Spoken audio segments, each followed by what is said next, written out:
ഒരുപക്ഷെ നേരത്തെ യൂണിവേഴ്സിറ്റി വിഷയവുമായി ബന്ധപ്പെട്ടും PSC വിഷയവുമായി ബന്ധപ്പെട്ടും ഒരു സമരം നടന്നിരുന്നു യൂത്ത് കോൺഗ്രസിന്റെ നേതൃത്വത്തിൽ. ഷാഫി പറമ്പിലും അതോടൊപ്പം തന്നെ റിജിൽ മാക്കുറ്റിയും ഭാരവാഹികളായിരുന്ന കമ്മിറ്റിയിൽ ശബരിനാഥും ഭാരവാഹികളായിരുന്ന തൊട്ട് മുമ്പത്തെ കമ്മിറ്റിയിലാണ് അങ്ങനെ ഒരു സമരം നടന്നത്. അന്ന് വലിയ സംഘർഷമൊക്കെ ഉണ്ടായിരുന്നു.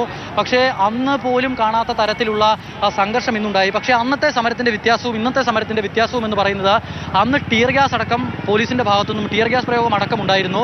ആദ്യഘട്ടത്തിൽ തന്നെ പ്രകോപനത്തിലേക്ക് പ്രവർത്തകർ പോയപ്പോൾ തന്നെ സംഘർഷമുണ്ടായി, പോലീസ് ലാത്തി വീശി. പക്ഷേ ഇന്ന് അതൊന്നും നമുക്ക് കാണാൻ കഴിഞ്ഞില്ല. ടിയർ ഗ്യാസ് പ്രയോഗം ഉണ്ടായില്ല, ആദ്യഘട്ടത്തിൽ ലാത്തി ചാർജ് ഉണ്ടായില്ല.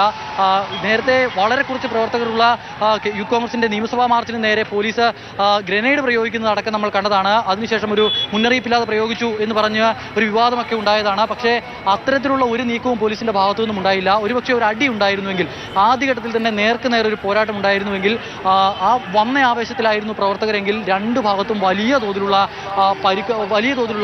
പരിക്കേൽക്കുന്ന ആളുകളുടെ എണ്ണം ഉണ്ടാകുമായിരുന്നു എന്ന കാര്യത്തിൽ സംശയം വേണ്ട. കാരണം അത്രയ്ക്കധികം പ്രവർത്തകരുണ്ടായിരുന്നു. ആ പ്രവർത്തകരുടെ എണ്ണത്തിലല്ല കാര്യം. ഒരു ആളുകൾ കൂടുതലുണ്ടെങ്കിലും നിയന്ത്രിക്കാൻ വളരെ കുറച്ച് പോലീസുകാർ മതി എന്നൊക്കെയാണ് നമ്മൾ പറയാറ്. പക്ഷേ ആ പ്രവർത്തകരുടെ എണ്ണത്തിന്റെ കാര്യമല്ല, പ്രവർത്തകരുടെ കൈവശമുണ്ടായിരുന്ന വടികളുടെയും കമ്പുകളുടെയും ഒക്കെ കാര്യമാണ്. അതിനെ പ്രതിരോധിക്കാൻ ഈ ലാത്തി മതിയായിരുന്നു എന്നുള്ളതാണ്. ഈ ഒരു ദൃശ്യം കാണിച്ചു തരാം. ഇത് ഈ ബാരിക്കേഡിന് തൊട്ട് താഴെ കിടക്കുന്ന പട്ടിക കഷ്ണമാണ്, ആണി വെച്ച പട്ടിക കഷ്ണമാണ്. ഈ ഇത്തരത്തിൽ ആണി വെച്ച പട്ടിക കഷ്ണം അടക്കം ഈ പ്രവർത്തകർ ഇവിടേക്ക് എത്തിച്ചു. ഈ ദൃശ്യത്തിൽ നിന്ന് വ്യക്തമാകുമെന്ന് തോന്നുന്നു. അങ്ങനെയുള്ള പട്ടിക കഷ്ണങ്ങളിലും മറ്റുമാണ് കൊടി കെട്ടി പ്രവർത്തകർ ഇവിടേക്ക് വന്നത്. ഈ വടി പിന്നീട് കൊടിയങ്ങ് അഴിച്ച ശേഷം ഈ വടി ലാത്തിയായാണ് പ്രവർത്തകർ ഉപയോഗിച്ചത് എന്നുള്ളതാണ് നമുക്ക് മനസ്സിലാക്കാൻ കഴിയുന്നത്. അതിനുള്ളത് ഈ സാധാരണ നിലയിൽ ഇവിടേക്ക് വരുമ്പോൾ കാണുന്ന തരത്തിലുള്ള കൊടി കെട്ടിയ കമ്പുകളും മറ്റുമൊന്നും അല്ല ഇവിടെയുള്ളത്. വലിയ പട്ടിക കഷ്ണങ്ങൾ, വലിയ കമ്പുകൾ, മുളവടികൾ അങ്ങനെയൊക്കെ ആയിരുന്നു. ഈ വണ്ടി കിടന്നതിൻ്റെ ഇപ്പോൾ പോലീസുകാരും കൂടി അവിടെ നിന്ന് മാറിയതിനാൽ ഈ ജലപീരങ്കി വാഹനം കിടന്നതിൻ്റെ മുൻവശം ഒന്ന് കാണിക്കാമെന്ന് തോന്നുന്നു. ഇതാണ് ഒരു വൈഡ് വിഷ്വൽ കാണിച്ച രൂപേ. ഈ ഒരു വിഷ്വൽ കാണിക്കുമ്പോൾ മനസ്സിലാക്കാൻ കഴിയുന്നു ആ വാഹനത്തിൻ്റെ മുൻവശത്തേക്ക് ചീറിയെടുത്ത കല്ലുകളും ചെരുപ്പുകളും വടികളും മറ്റുമാണ് ഈ കാണുന്നത്. ആ വാഹനത്തിന് നേരെ എറിഞ്ഞത്, പോലീസുകാർക്ക് നേരെ എറിഞ്ഞത്. അത്തരത്തിലായിരുന്നു ഇവിടുത്തെ അവസ്ഥ. എന്തായാലും 2 മണിക്കൂറിനടുത്ത് നീണ്ടു നിന്ന സംഘർഷമാണ് ഒടുവിൽ ഇപ്പോൾ അവസാനിച്ചിരിക്കുന്നത്. വാഹന ഗതാഗതം അടക്കം ഇപ്പോൾ ഇതിലെ വാഹനം കടന്നു പോകാനുള്ള സൗകര്യം അടക്കം ഒരുക്കിയിട്ടുണ്ട്. ഏകദേശം ഒരു 3 മണിക്കൂർ അടുത്തായി ഈ വഴിയിലൂടെ വാഹനങ്ങളൊന്നും തന്നെ കടത്തിവിട്ടിരുന്നില്ല, തടയുകയായിരുന്നു ഉണ്ടായിരുന്നത്.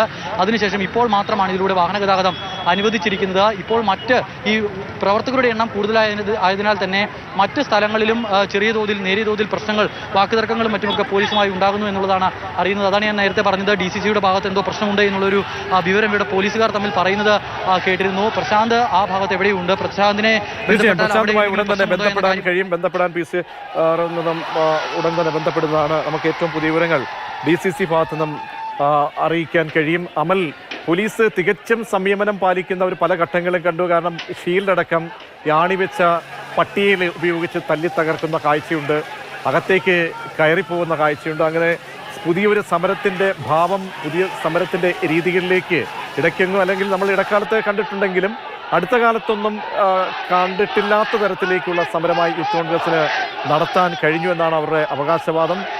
എന്താണ് പോലീസ്, എന്തുകൊണ്ടാണ് ഇങ്ങനെ ഒരു സംയമനം? തീർച്ചയായും അത് മുകളിൽ നിന്നൊക്കെയുള്ള ഒരു ഉത്തരവിൻ്റെ കൂടി ഭാഗമായിരിക്കില്ലേ ഇങ്ങനെ സംയമനം പാലിച്ചത്?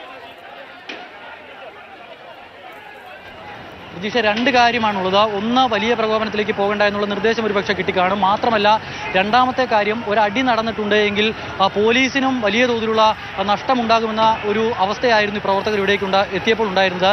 ഈ പ്രവർത്തകരുടെ നീക്കങ്ങൾ മനസ്സിലാക്കുന്നതിൽ പോലീസിന് വീഴ്ച പറ്റിയോ എന്നുള്ളതാണ് ഏറ്റവും വലിയ സംശയം. കാരണം ഇത്രയധികം പ്രവർത്തകർ ഇവിടേക്ക് എത്തുമെന്നോ, പ്രവർത്തകർ ഇത്തരത്തിൽ സാധാരണ യൂത്ത് കോൺഗ്രസിന്റെ അവരെ കുറച്ച് കാണുകയല്ല, പക്ഷേ സാധാരണ യൂത്ത് കോൺഗ്രസിന്റെ മാർച്ചുകൾ നമ്മൾ കാണുന്നതാണ്. ഈ